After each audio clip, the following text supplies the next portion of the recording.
Welcome everyone to the first webinar in our series on racism and coloniality in global higher education. And it's tremendous to see the number of people who've registered for this session and also the number who are already coming in right now, well over 100. And we expect that number will continue to mount in the way that it does in our webinars for the next 30 minutes or so. Let me emphasize to all that this is the beginning of an 8-part series. So we will spend in our webinar program all of September now focusing on these issues. And the full program, of course, is accessible on our website, and Trevor will provide that link during the webinar.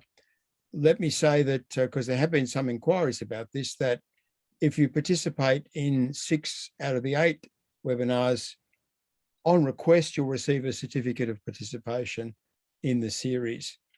In saying that, I'm aware that many of you will want to speak during the Q&A parts of the webinars, and we really strongly encourage that.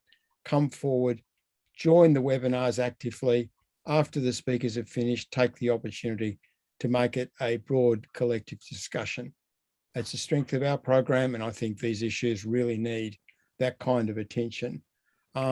And my sense is that this is the right time for us all to be talking about racism and coloniality in higher education. It's always been the right time, but there's a sense in which it's more the right time now. I mean, have the problems of the colonial period, the brutalization of populations, the extinction of local agency, the extermination of, or the near extermination or suppression of languages, culture, and indigenous knowledges. I mean, have those problems disappeared once political independence, political self-determination has been achieved in former colonial countries? Are these excesses of the colonial period just excesses that we can quietly now wish away and say that, of course, that would never happen again? In making these rather obvious points, I suppose I'm responding a little to a article which appeared in Times Higher last week from my colleagues Jamil Salmi and Phil Altbach. I mean, do we assume that Western modernization is a gift that can be just applied everywhere, that it's the only possible way forward for post-colonial societies? Do we measure their success by how Western they become in their economies, in their societies, in their culture, and in their higher education systems? Or is there more than one kind of possible modernization? Do we assume that indigenous language, culture, knowledge, values are no longer relevant in a modernizing environment? Or are they building blocks for societies moving forward? Are the problems of racism over now that the colonial period is formally over, or where it's formally over? Or are those problems ongoing ones, and do they enter into the global relationships in higher education? Or is the colonial era not over? Is the world still subject to enforced inequality on this massive scale? Is something more than post-coloniality needed? Is decolonization not complete? And what does that mean for the former colonial countries, for people in those countries, and for their higher education practitioners? And how is all this affected by the changing geopolitics in the world environment? Does the shift away from the extent of Anglo-American domination, which held sway in the world in around about the year 2000, does the weakening of the Anglo-American domination open the way for greater potential for a decolonial future? Or are these just not related? I mean, what does all of this mean for universities, for teaching, for learning, for the relationships between teachers and learners, for the relationships between students, and for research and knowledge? All those issues, I think, will be canvassed during these 8 exciting weeks, and we greatly look forward to the substance of the discussion as it's going to unfold. A democratic process, a global process, and as I said earlier, everyone very, very welcome to make their contribution to that discussion during our 1 hour sessions twice a week until the end of September. Today, we have with us the conveners of this program of discussion, David Mills, Natasha Robinson, and Solomon Zewolde. And I'll very briefly introduce them, and then I'll pass to David, and David will pass to his colleagues. They will each present in succession, and then we'll have our period of questions and answers.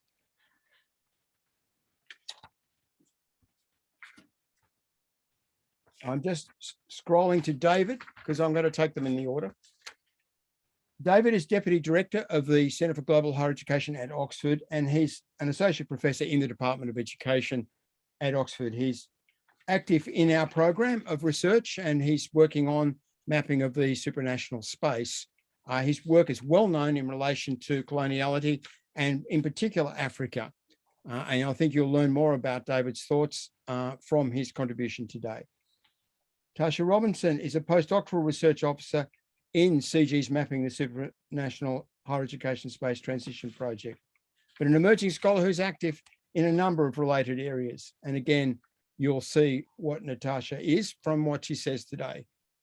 And Solomon Zewolde, very warm welcome, Solomon. I first met when I was formerly working at UCL, and who has contributed in recent past to our webinar program, a notable webinar, which many of us, I think, continue to refer back to in its working paper form. Solomon is a lecturer at the University of East London and at UCL. He's got a PhD in race and higher education from the Institute of Education at UCL. He previously worked in Ethiopia. I won't give you a further bio, Solomon. You again will, I think, make it clear who you are and what you're about from what you say today. At this point, I think I best hand over to David and wish you all well for a very exciting webinar. Thank you. Brilliant. Thank you very much, Simon. And again, a warm welcome from all of us. It's really great you're making time today to join us. This seminar series, the idea came about partly from our conference back in the spring. And it's been a pleasure to work with Solomon and Natasha, pulling together what it really is a sustained space for discussing and thinking about these difficult topics. And in an institution where Rhodes still looks down from his guano-splattered perch, our research centre needs to keep exploring the continuing legacies of academic coloniality and new emergent forms of institutional racism, and particularly the ways these dynamics intersect and interact. So we're in our role as conveners, we wanted to bring together a huge range of perspectives from across a set of global sites and topics, thinking comparatively and analytically. But this can never just be a topic for detached reflection. It's not possible to be neutral about the workings of epistemic racism or Eurocentricity. And like many disciplines, our own field has some difficult self-examining to do. We need to think beyond the notion of the university as a refuge from society or as a space for detached and disembodied search for enlightenment. Universities may be refuges, but they're also sites of contestation and struggle.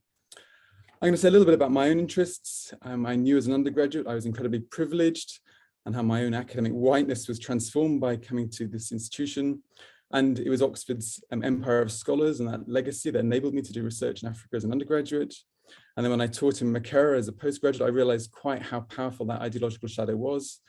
Makerere was designed and built to mimic Oxbridge in both architecture and pedagogy. It had its quadrangles, it had its gowns, and the legacies of the high table in its original foundation. So I became interested in anthropology's colonial entanglements.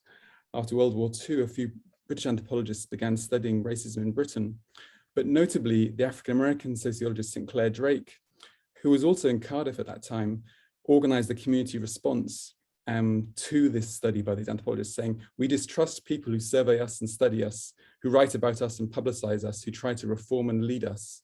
And I think that very early challenge to extractive methods is something which is one to remember, that this is not a new topic.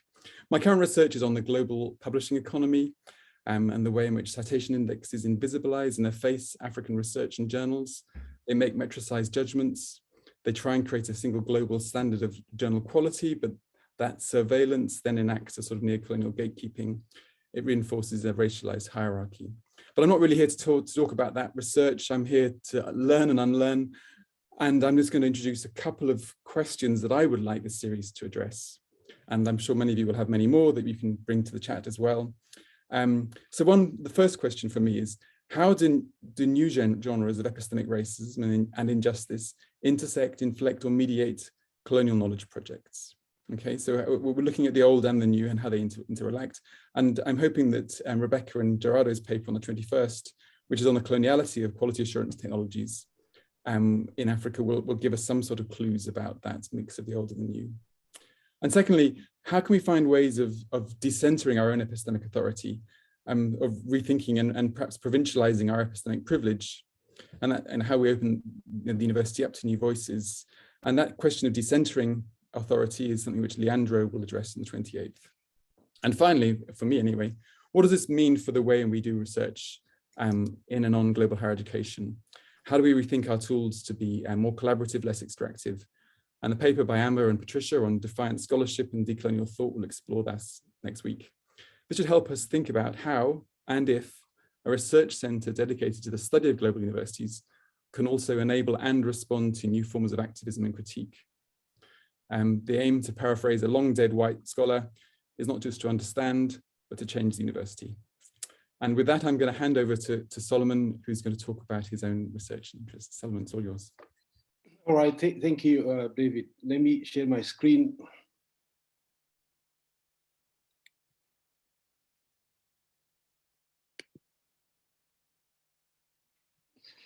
All right, thank you very much. So I'll be talking, on the same topic, racism and coloniality, not colonialism, in global higher education. I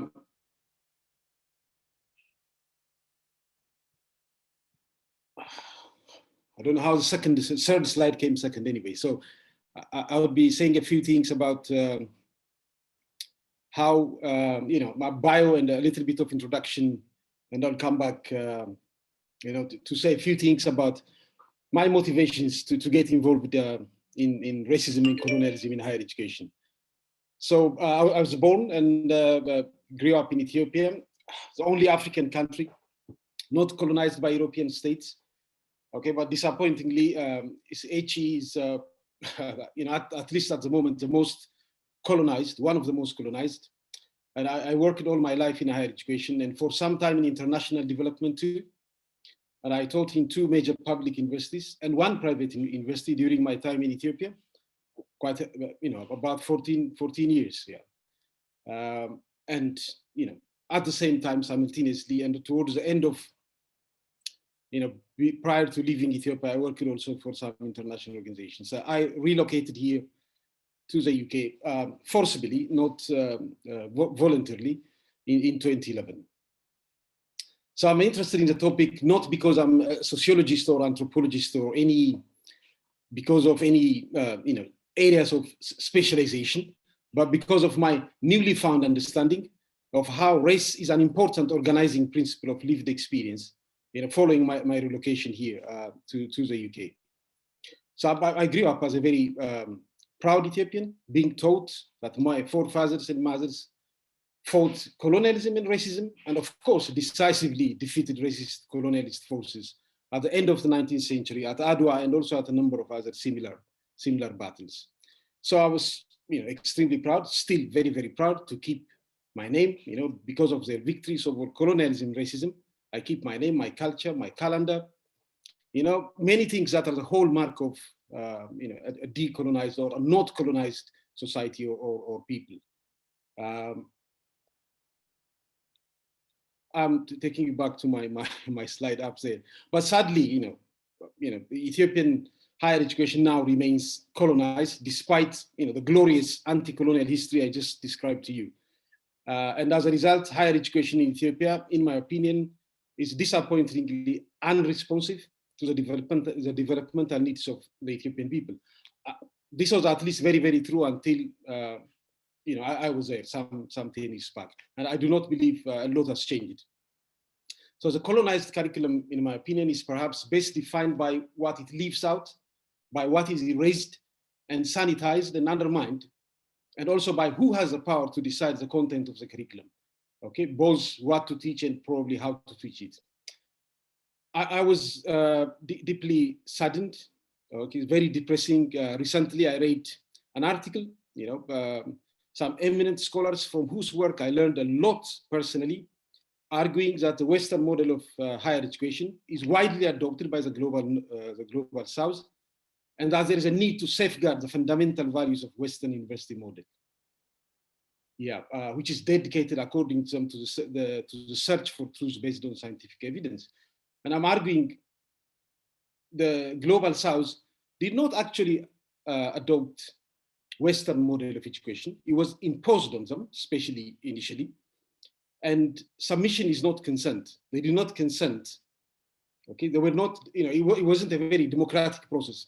Global South countries being asked to adopt the Western model of higher education. After 400, 300 years of slavery, domination, oppression, and repression, making them believe and accept white supremacy, you cannot, honestly argue that Western model of education was, widely adopted by the global South. That simply is not true.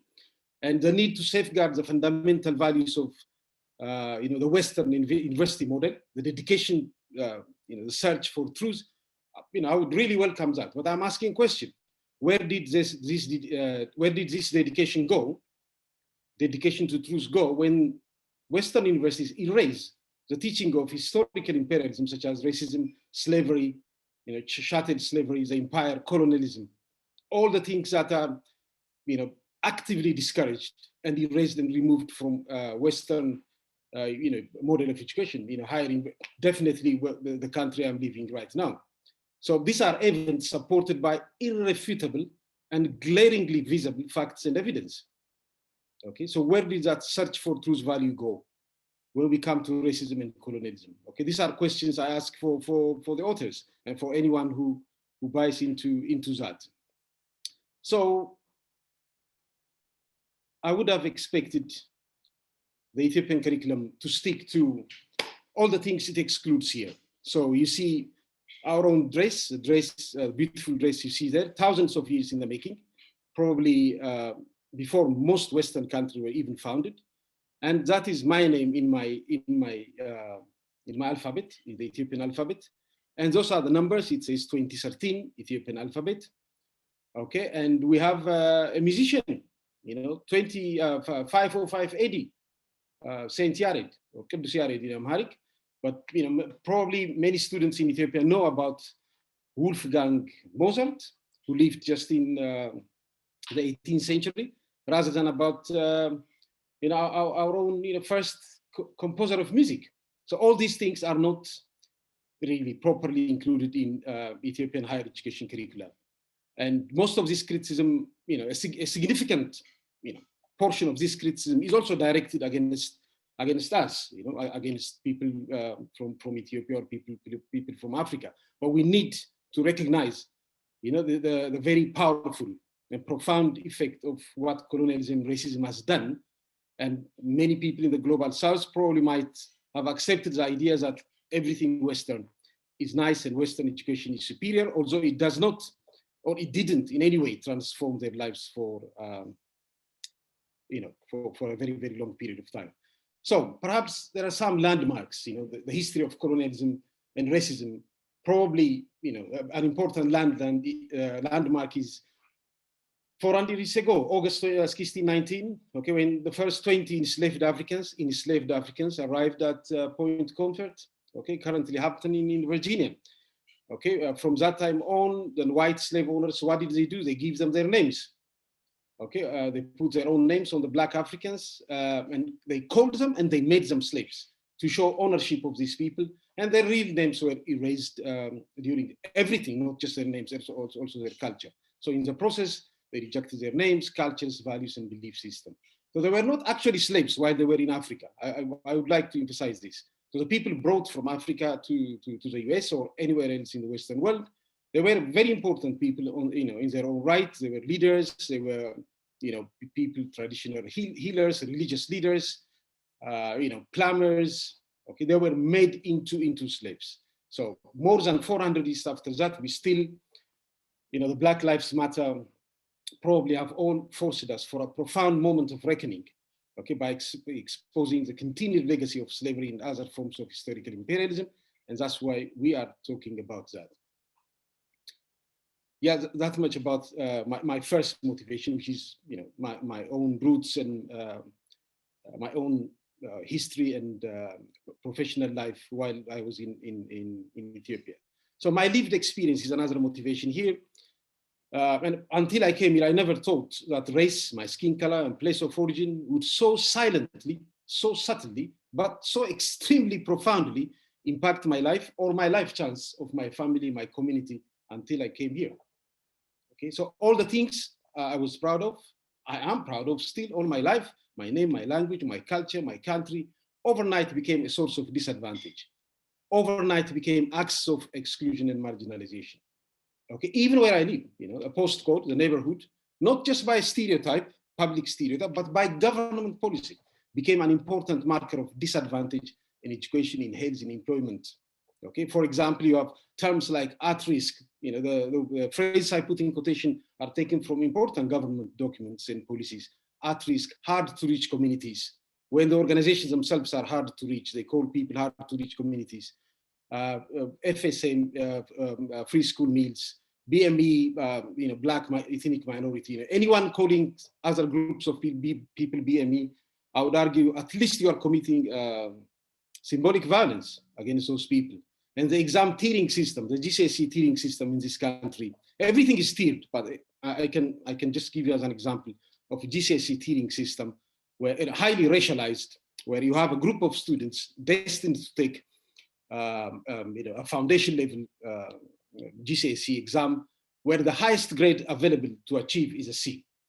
Okay, and that will exclude you, from all the top, say 30 or 40 universities in the country who wouldn't even look at your application unless you have a B. So my social location is another important motivation for me to come here. And I have some insights which many of you here may not have, despite your specializations or excellence in scholarship and anything. So I now live in a high-rise council estate, a high-rise building in a council estate, much like the Grenfell Tower, and with all the risks associated, fingers crossed, God forbid, anything, something like that could happen. And council estate, high-rise buildings are very important sites of racialized domination and oppression. Okay, so I live race, I breathe race. It's not an academic exercise for me. So it's not just a scholarly activity. Okay, so for example, if we just take education, you have these seemingly very innocuous state initiatives such as education action zones, excellence in cities, London Challenge. Right? All of them are designed, in the name of raising standards or helping children in disadvantaged area. But together, they all serve to position inner city schools, the kind of area where I live, and people's within them as challenging and problematic. And everything flows from that level. Okay, these terms, challenging, problematic, at risk, they produce some, subjectivities, okay, that position people of color and especially Black people as outsiders, really atypical. So my first higher ed experience after I came here was I went to a London college, because I've been told to retrain to have a UK qualification. Okay, all my qualification, were devalued, not good enough. So I have to do some UK qualification here. So probably I thought, I've been in higher education all my life, so probably higher ed would be a better place for me.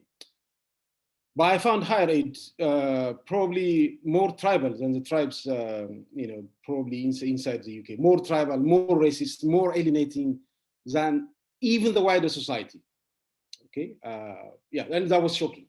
So during my 4 months stay in a college, in a London college, everything seemed a bit strange to me. Nothing was, overtly hostile or aggressive, but from the gate to the classroom, and everyone else in that college, I was made to feel out of place. I felt I was seen as a guest, not as a normal student. Also, I was the most experienced and the most qualified student of all the people there. So most people talk to me so politely, but very differently, with scare, suspicion, or even with sympathy, although they knew of no misfortune that had happened to me. So I was confused and could not understand or explain what was going on. So I felt so discombobulated. Many of the, the situations, the interactions, gave me very, very strange feelings, so unsettled and feeling so out of place. So this motivated me to look at the literature about Black students' experience in UKHE. And I found that their experience, both in terms of experience and outcome, Black people or non-white people have a very different experience, lower outcomes and poor experience. Okay, so one of them is the awarding gap. People call it the attainment gap. Now, I'm very happy to call this an awarding gap. So Gary Locke, Director of Knowledge and Innovation and Delivery at Advance HE, lamented that progress on narrowing the ethnicity gap continues to slow. The white BAM gap and the white-black gap have each on average changed by 0.3 percentage points between 2003, 2004 and 2018. So at this rate of change, it will be in 2070-71 when the white BME awarding gap will close, and 2085 and 86 when the white-black awarding gap closes. Okay, that's very depressing to read. But I can argue it might even take longer. So this brought me to look at the experience of Black African international students, a project I did for my PhD. So I looked at 21, the lived experience of 21 undergraduate Black African international students who have come from sub-Saharan African countries. To be more precise, English-speaking sub-Saharan African countries, because there are French-speaking African countries, through a qualitative research design and using the theoretical lens of Bourdieu and critical race theory. Okay, that was what an intersectional lens I thought would give me, a better analysis and a better understanding. Okay, I can briefly tell you, I found Bourdieu to be inadequate.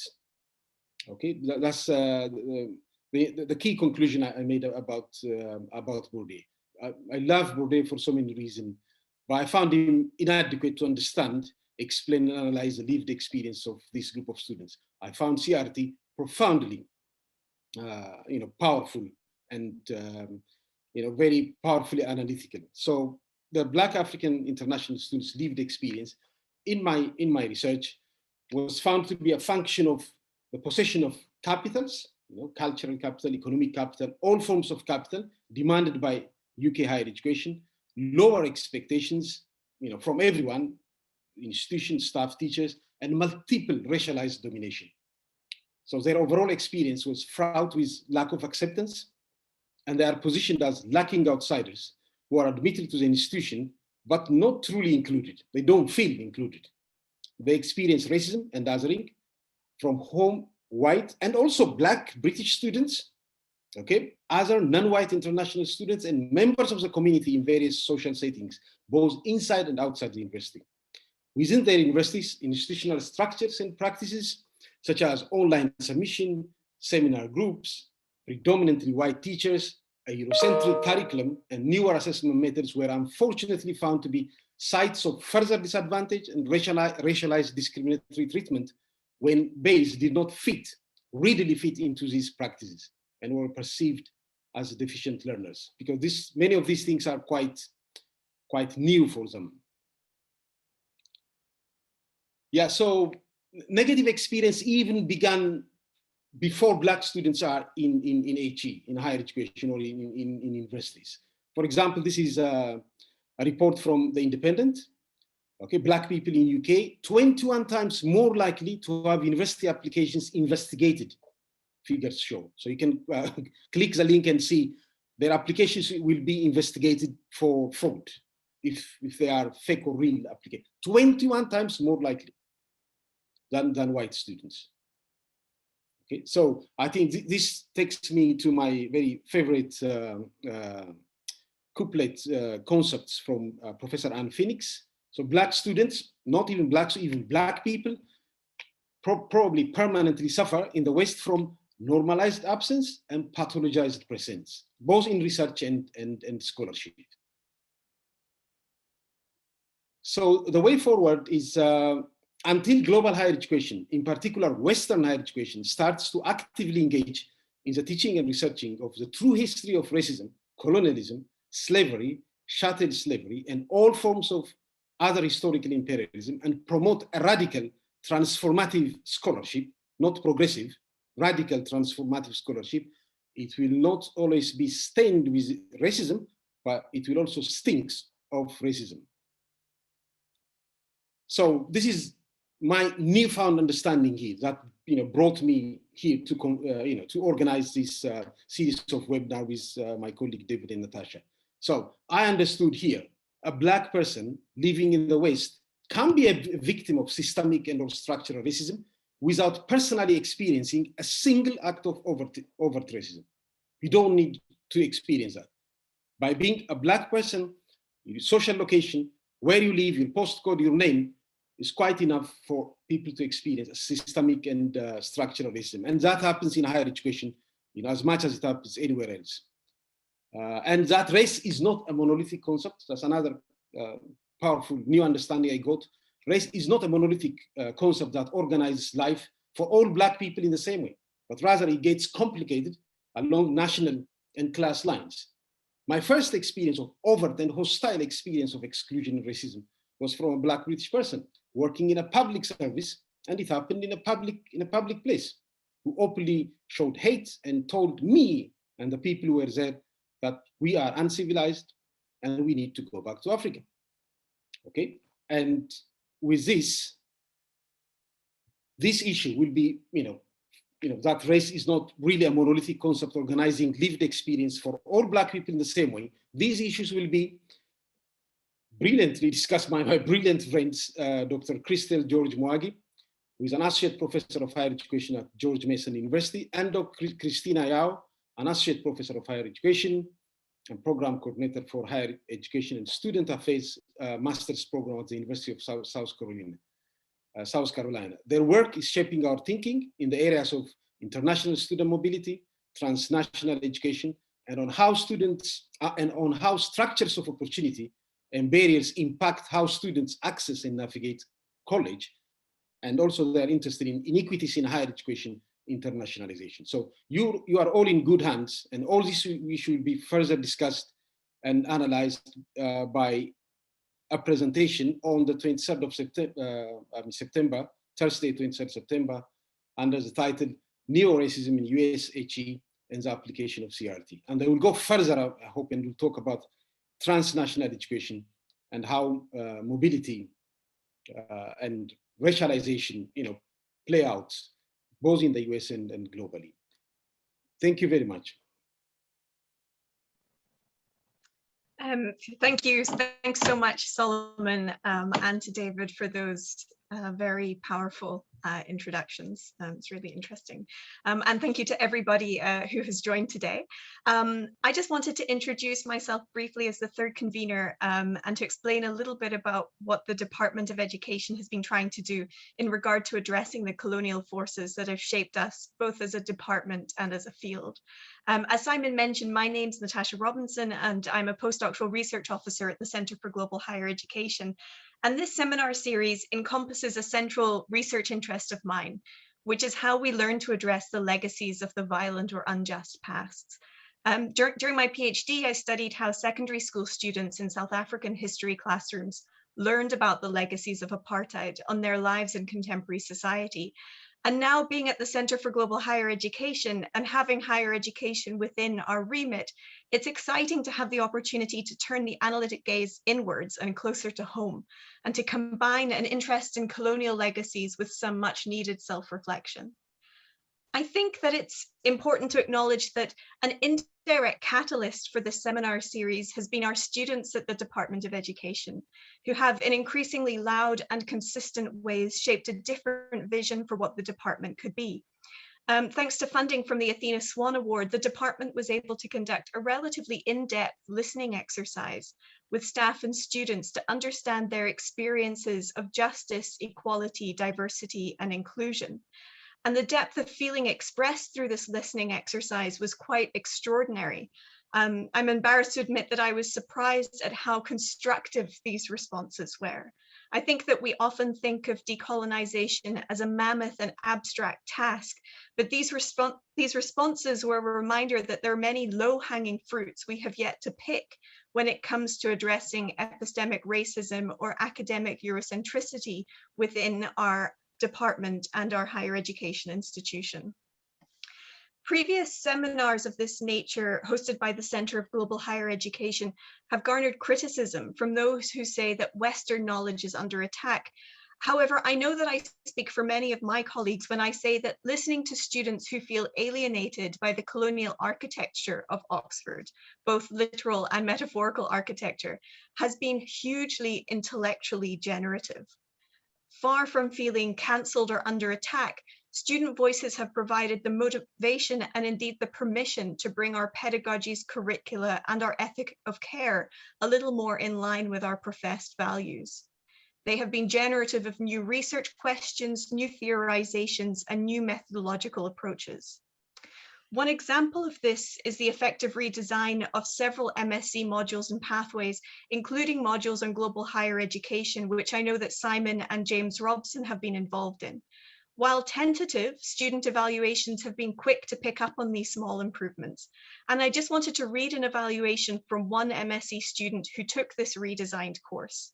She says, and I quote, "I felt I began to see the diversity of the field reflected in our readings and class discussions, and the course conversation felt tuned into global realities and sensitivities that are imperative not to gloss over. Though we have a long way to go, the truth is that the course breathed life back into my academic journey that was truly squandered in the previous term before the course had been redesigned," end quote. And I like this quote, and I wanted to share it because I think that it picks up on two important opportunities for a decolonized higher education. A learning experience that is, on the one hand, intellectually relevant to the global realities that our students face, and on the other hand, a learning experience that emotionally breathes life into our students and speaks to their identities and experiences.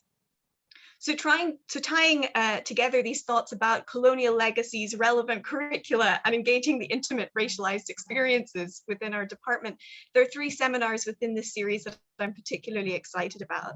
The first is the seminar being held this Thursday, which I'm convening, that's offered by Professor Crane Sudin. In this webinar, Professor Sudin will reflect on how the University of Cape Town sought to address its apartheid legacy through affirmative action policies, and what this has meant for discussions of race and racism within South Africa. And I feel like this session is going to have direct relevance to Oxford and a lot of the ongoing conversations that we're having about racial representation within the university. The second seminar, which is being held next Thursday, is being given by Professor Arati Sripakesh, where she will demonstrate the material, epistemic, and effective ways in which whiteness is learned in the higher education sector. I'm very excited about that because that's certainly something that our students have been reporting to us in these listening exercises. And the third seminar is by Professor Riyad Shahjahan, who critically examines the idea of decolonizing in the context of disciplines and universities around the world. And I think as academics in the field of education, this is going to be particularly interesting and a moment for self-reflection again. So we would love to see as many of you as possible at these next seminars. As you probably know, that in order to attend these webinars, you need to sign up to each webinar individually. And as Simon mentioned at the beginning, if you come to at least 6 out of the 8 seminars in the series, then we can offer a certificate of attendance or participation upon request. But for now, in the next 20 minutes, we would just love to engage you in discussion around some of these themes. So I'm just going to pass back to Simon, who will facilitate that. And thank you, Natasha. Thank you, Solomon. Thank you, David. Good start, I think. I don't think any of us who are arguing for a re-evaluation of the curriculum and the framework of knowledge, the epistemic framework in higher education, are arguing for a replacement or a jettisoning of the truth that we already know. The existing disciplines clearly brought us to where we are now. In many respects, we understand the world through them, and we will continue to use them. But at the same time, we may dethrone them to some extent. We may bring in other fields of knowledge alongside them. We may bring in other approaches, other lenses as well. We may hopefully start to have a much more diverse and multitudinous epistemic conversation, and one which will allow us to address these questions of power without prejudging them through the disciplinary lenses which we currently use. We've got a couple of people already on the call list for the Q&A. Let me say to you that when you are called into the Q&A process, don't forget to unmute yourself and turn on your camera if you can, because it's always better if you can see the person who's talking when they make their points. If you want to enter the Q&A, signal that intention through the chat in this webinar. On the basis of the points that are made there and the questions that are asked, we are able then to select people into the Q&A process. Now, at the moment, I've got Jean Lee Farmer and Maria Ivancheva, and we'll take Jean Lee first.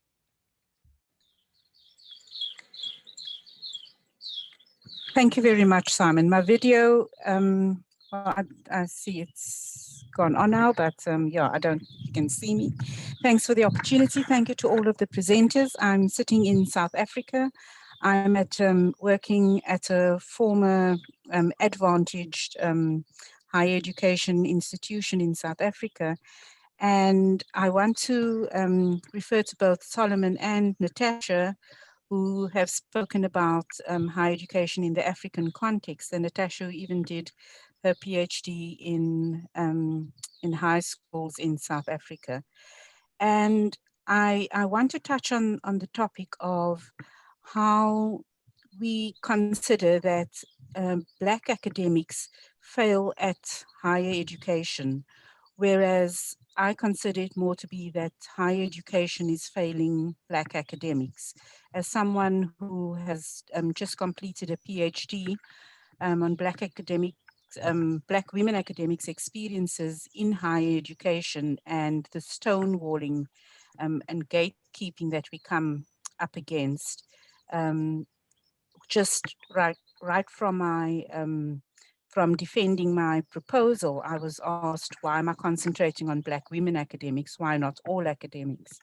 And, you know, all the time you come across those kinds of stonewalling, and it's hard to fight it when you are the only academic, the only Black academic within your center or your faculty, and you look at the turnover of Black academics, you know, they just leave the institutions and nobody knows anything about the exit interviews that happen, what is said at HR, as to why people are leaving and why white academics remain in these institutions. These things are not questioned. Thank you. Who would like to take that one on?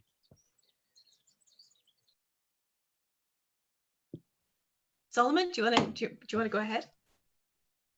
Yeah, I could say just one point. I mean, this tells us about. I mean, thank you for your question. It's a very good point. But I'll just make one point, and that's about the power. You know, this tells us where the power really lies. Okay, so the power to, you know, to hire, the power to fire, the power to design the curriculum, the power to create courses.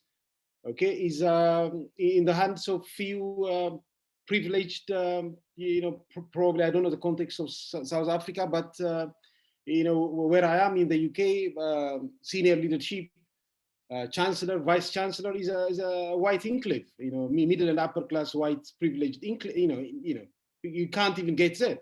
So this has everything to do with power. You know, no, it's not. But I strongly challenge, you know, people who want to make the argument of meritocracy central to this. I don't think any one of us here, the people I see, Black or white, honestly argues that we are where we are just because of merit. I don't think any one of us will stand up and say that. Yeah, that comment. Yeah, I'll leave that to Natasha. Would you like to add to that? Thank you, Solomon. Yeah, I mean, Jean-Lee, I'm not sure if it's a question rather than a comment that you've offered that I wholeheartedly agree with. But I think that so my experience of kind of engaging with students in the department and doing this like very in-depth listening exercise was really huge. And I actually think that we can take a lot in some ways from the Me Too movement, where we speak a lot about believing women about their, you know, that their experiences with men, and yet I feel like we often don't believe Black people or people of color about their experiences in academic departments. And doing this listening exercise and hearing these kind of multiple similar experiences of feeling alienated or alone, or feeling, you know, even feeling like I'm waiting in an airport lounge, somebody said. I feel like I'm not allowed to belong here. I'm always just waiting to move on, you know. And at some point you have to believe these experiences, and you have to say, okay, like I don't understand them, and I can't quite grasp them, but I believe that there's something happening here that needs to be addressed. And also, I think that, you know, and calling out our own department, the Department of Education, we don't have a single Black academic within the Department of Education at the moment.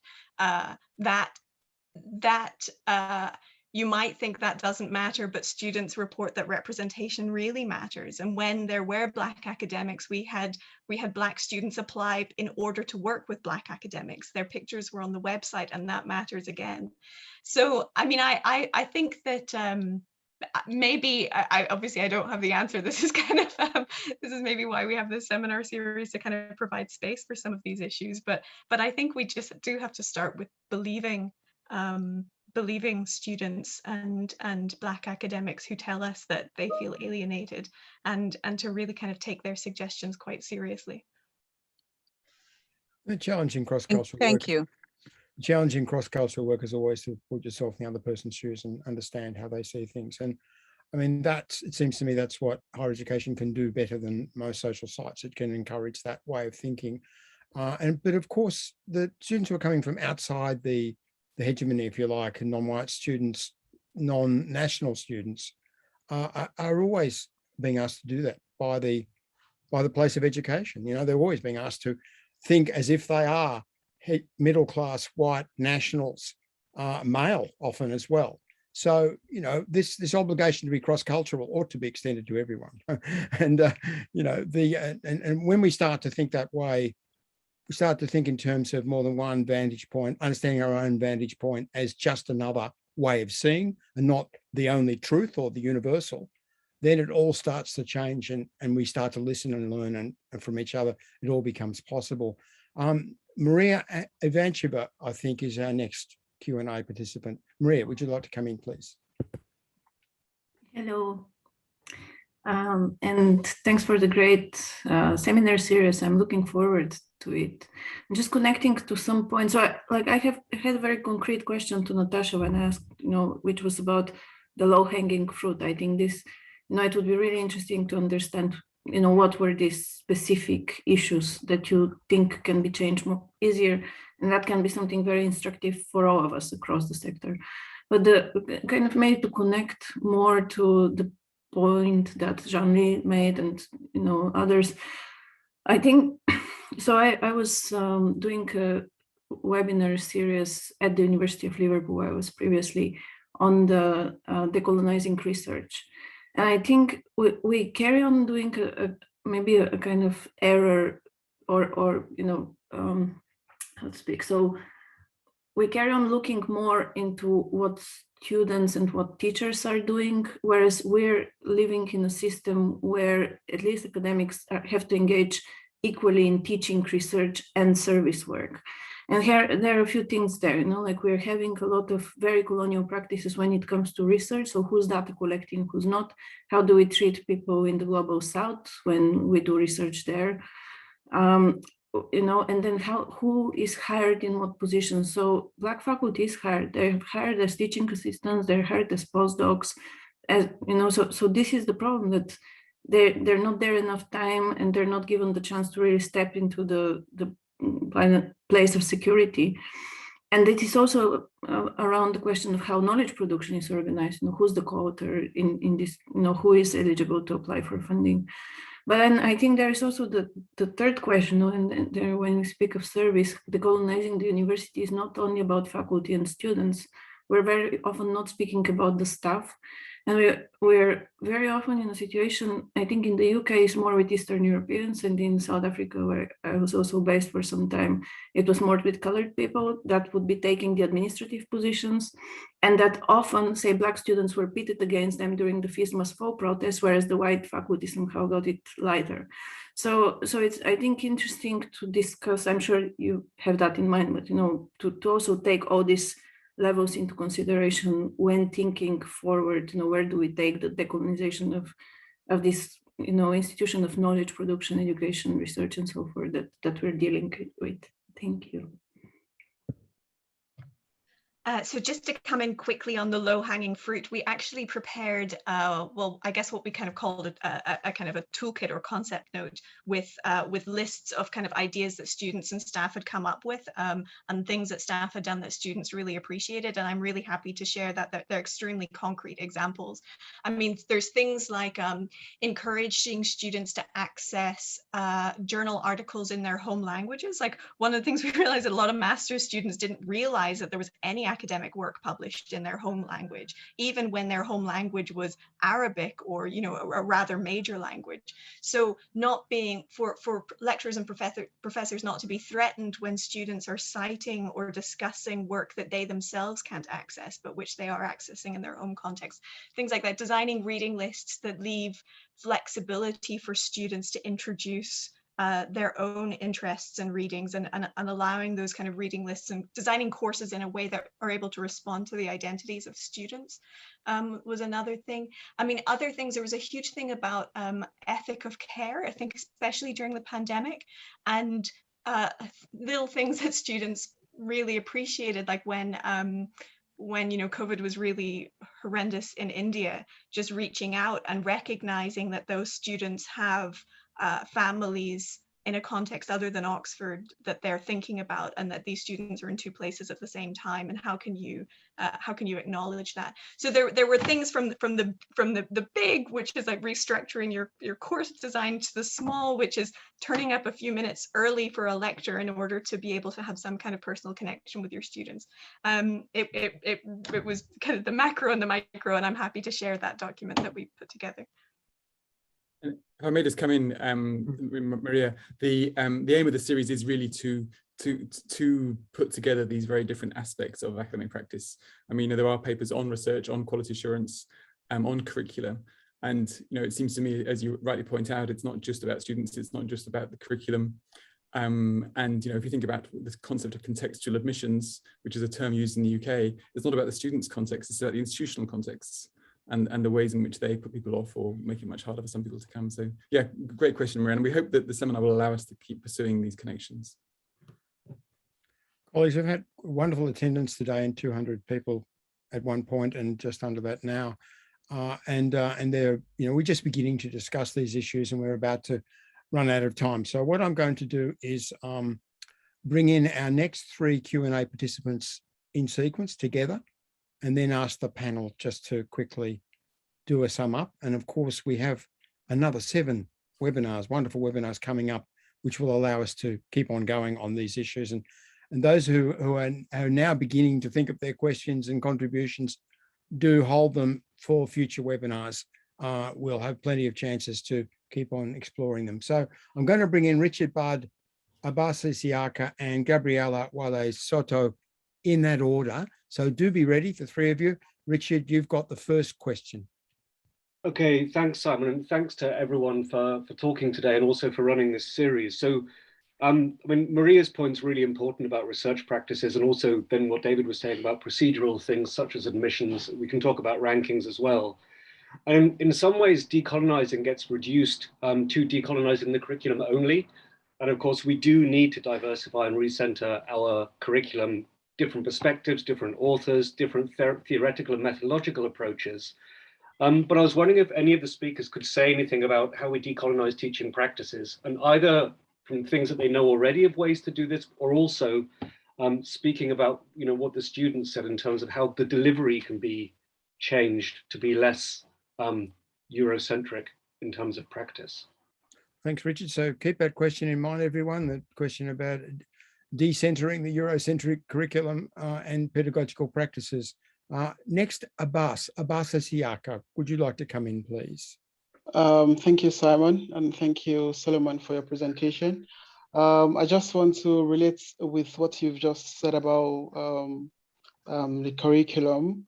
I also had a research during a master's program on the experience of students, international students, Black and Asian, and trying to understand the policy representation of this particular group of students and using CRT as you've used. So I want to know if you've had any thoughts about the role of the teaching excellence framework on this perpetration of epistemic violence in regard, say, Black, African, or Asian international students, and also what people are now referring to as the coloniality of migration that most international students are now being subjected to.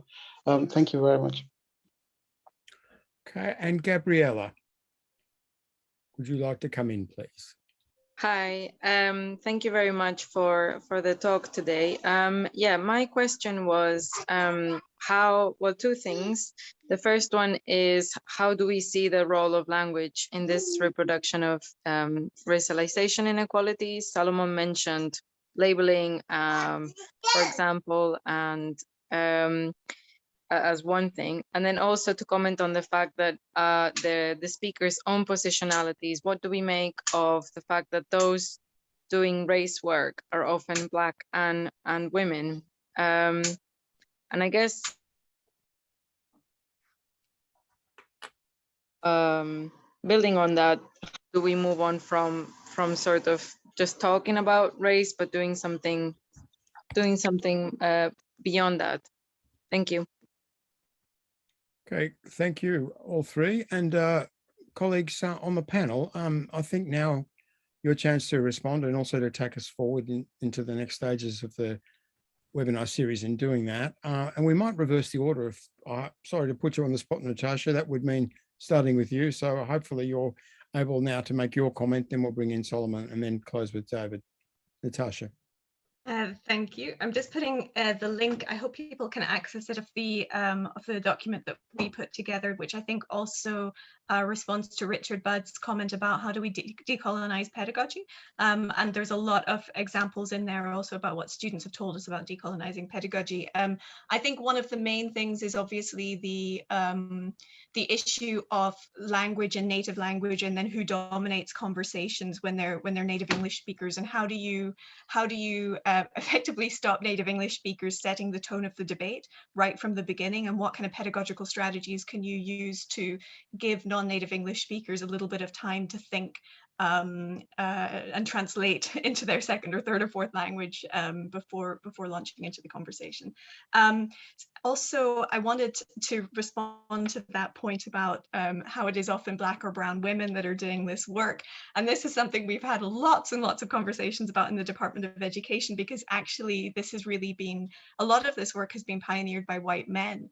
And that is also obviously problematic as well. And so I think we're still learning about how to find that balance in terms of who does a lot of this emotional labor, and because it is exhausting, and it is also often unpaid. I think one strategy is just making sure that there is funding for people who are doing this work, and that it becomes a formally recognized part of academic life. And that people are appropriately compensated. But I think that's something that, yeah, I mean, in our department, it isn't primarily brown women who are doing it. It is primarily white men, and yeah, I think we're still grappling with how it should work, or you know, how to manage those dynamics. Solomon. Yeah, just one more point about how to decolonize pedagogy. I think that for me that goes with also the decision about what goes into the content of the curriculum, what to teach. What to teach influences on how you teach it. I teach a pedagogy module in one university in London here, and students seem to be very much affected by what is involved in that they are learning, and that clearly and obviously reflects in how they perform and achieve. So whatever they are learning is so detached, so unrelatable with their life experience. So we need to change what is being taught. And I completely agree with William Aka of Birkbeck College, who argued the current UK higher education curriculum is affirmative action to middle and upper middle class white students. So it excludes a lot of people who are not middle and upper white class students. So what to teach should be significantly and comprehensively diversified. Not elective courses, but mandatory modules, and we need to move a lot in that regard. With the question about teaching excellence framework, I've sent my private email to you, and we can take that further. I have a lot of misgivings about that, but I don't think there is a universal, a fair and agreeable definition of what teaching itself is. What excellent teaching or good teaching looks like. So it's very difficult and unethical and disingenuous to argue about rating teaching excellence when we don't have a standardized evidence of what an excellent teaching really looks like. So there is a degree of epistemic violence to people who are basically not middle class and white. So we can take that further. I just messaged you privately my email. So I'm very happy to take that discussion further. And David. Okay, I sort of feel like with seeing all these questions and topics, we must have sort of overwhelmed.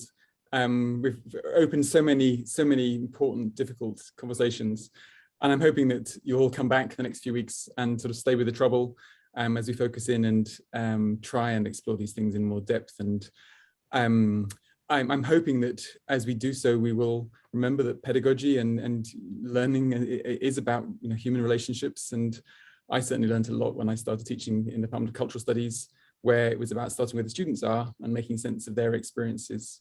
And that's a sort of that's a response to Richard's comment about how we take decolonizing beyond the curriculum. I absolutely agree with him. It's about every aspect of that relationship. Gabriella asked about scholarship and its relationship to activism. And I hope we see this seminar series as a small contribution to opening up spaces of conversation and for change, both in how we do research and how we think about teaching. So just thank you all very much for your comments and contributions.